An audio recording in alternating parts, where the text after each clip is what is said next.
excerpt of the Polynesian banana dance. And this is WBEZ Chicago, National Public Radio. I'm Lynn Mihevik, and today on Urban Wind, we'll be exploring the banana. Its place in religion and history and art, its resonance in our lives, the banana. With me in the studio is Dr. Sasha Miller. Dr. Miller is a professor of sociology at Loyola University, and she's written a book. Welcome, Dr. Miller. Thank you. It's a pleasure to be here, Lynn. I've been studying the effect of the banana on 20th century civilization, and I've written my book, The Banana, Delicate Teacher of Peace Towards Mankind. And Doctor, you posit in your book that the banana is directly responsible for bringing an end to the Cold War. Yes, Lynn, in the early 20th century, when bananas began to be eaten on a widespread basis, man saw the awesome power of his creative control. With one flick of a branch, one can peel down easily the delicate sides of a fruit that's easily bruised, much like our world. During World War II, I think man figured out how soft our banana really is.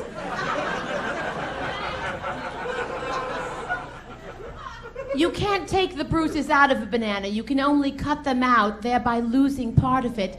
And at that point, man realized that we have to preserve our banana, our world, and I think both sides of the Cold War realized that we're just two sides of the banana, and there's really only 4 sections that peel down, and you can't afford to lose much of your banana. You have to hold on to it.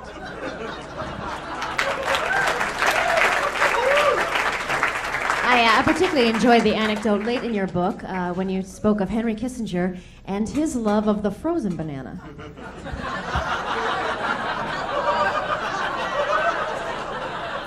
Lynn, you're such a careful reader. It's a pleasure to come on your show.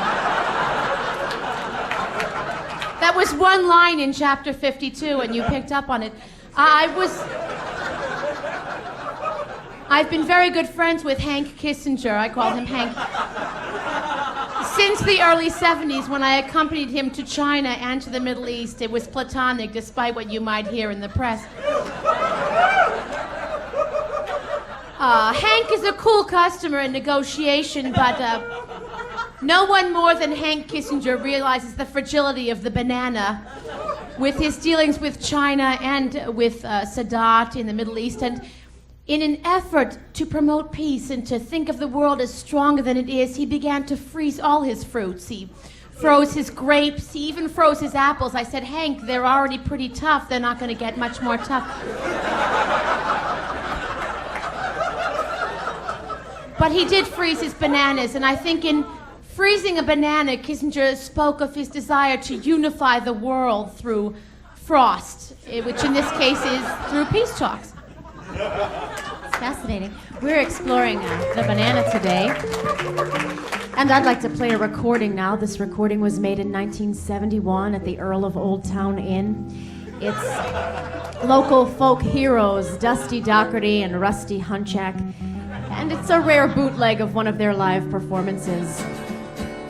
And a bucket full of rye. Thank you. We're recording a bootleg.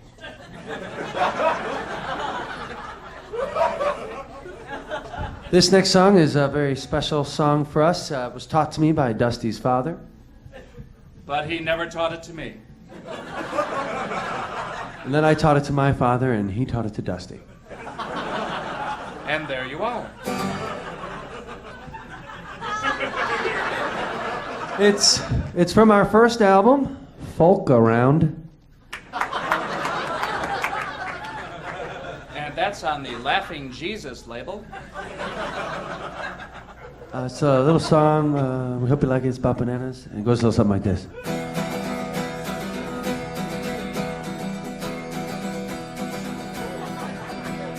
I'm a Dust Bowl refugee. I come from Oklahoma. And when the Depression started, I had to move with my family. We went west to California to pick bananas from the land. We found out that bananas don't grow there. We were in a whole lot of trouble. Whole lot of trouble.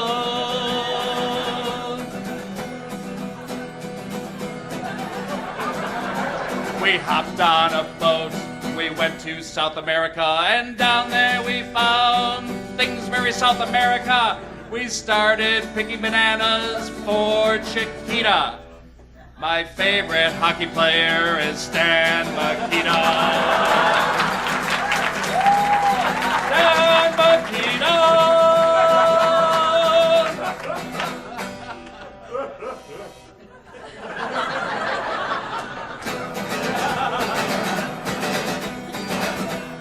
Stan Mikita!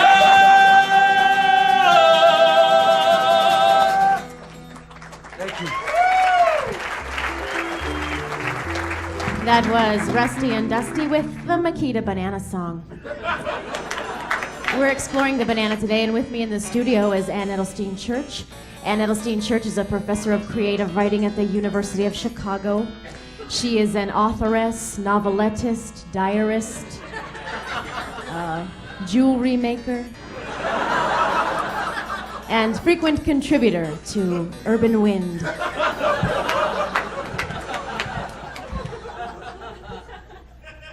I remember the bananas of my mother.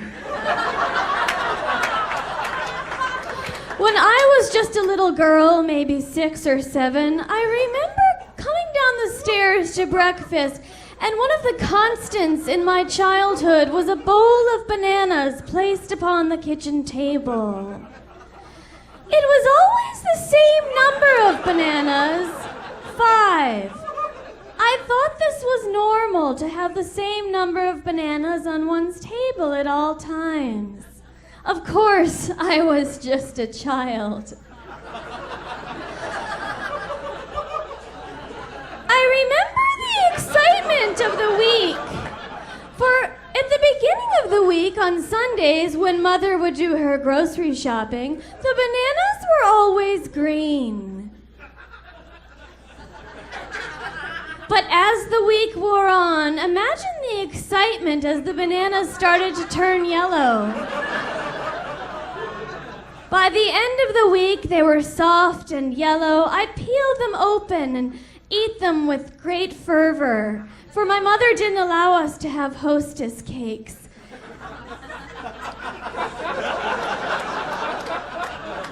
I always resented her for that.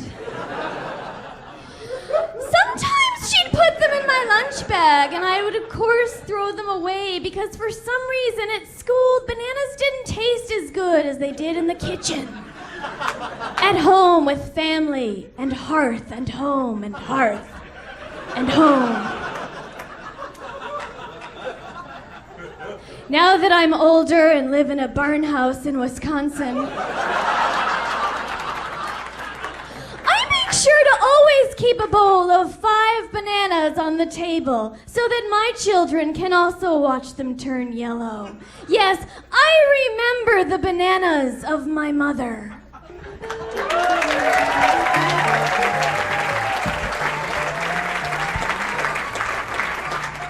That was Ann Edelstein Church, and you're listening to Urban Wind, WBEZ Chicago, where we are exploring the banana today and begging you not to switch over to the loop. I'd like to play an excerpt now of an interview I did about 2 years ago with German composer Karl von Bentivegni. I was lucky enough to interview Mr. von Bentivegni just 10 minutes before his tragic suicide, when he discussed with me and played for me his piece, Mein Banana. I first started writing in 1924 when I was only 49. And it's been a very long life, a very happy life certainly, and very various happiness and very nice time. Well, I've lived a hell of a long time. It's just been very pleasant, apart from a brief bout with depression between 1948 and 1960. But since then, things have been on the upswing, and it's been a very, very happy and good time. Very nice and good. It was 1948, wasn't it, that you first performed Mein Banana?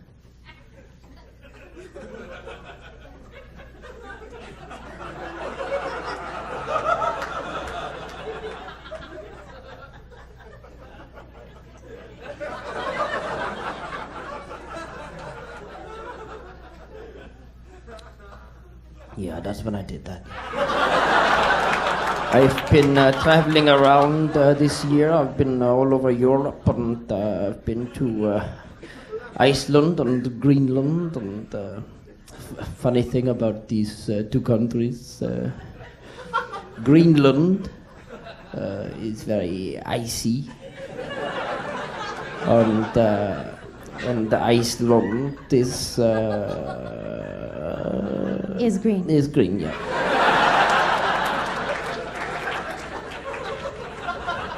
So. You know, I have to tell you that Mein Banana is probably my favorite piece of yours. It's just stunningly whimsical. It's a wonderful piece.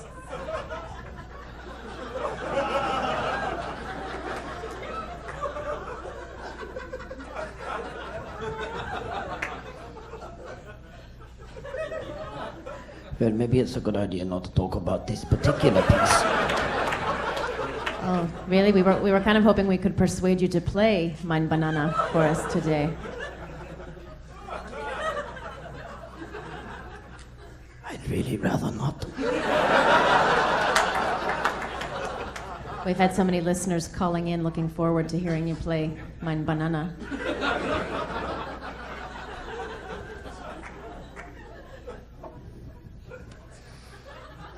I don't think that would be a very good idea. We've been advertising all week that you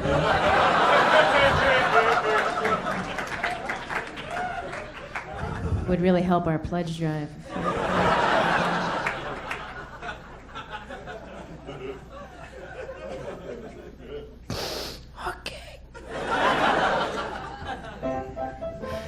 Okay.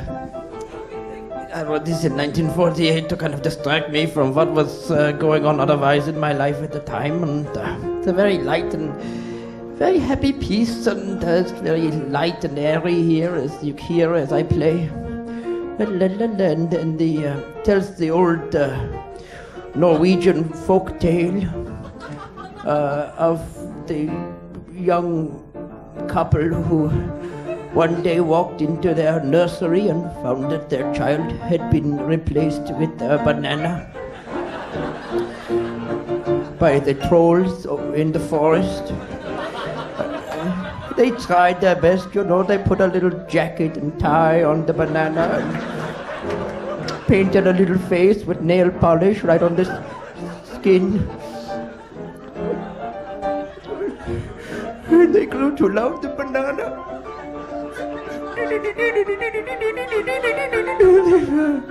They loved it so they carried it everywhere. And one day, when the woman's brother is visiting, he walks in to find his brother eating his son over some cornflakes.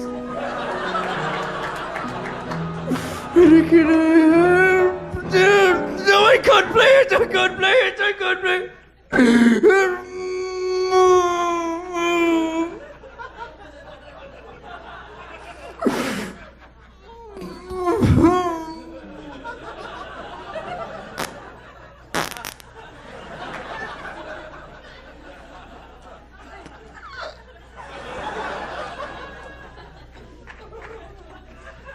Well, thank you for joining us today. It was my pleasure.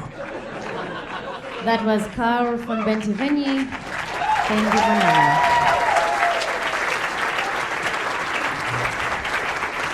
Thank you, I've had a good time. Tell me, are there stairs up to the roof?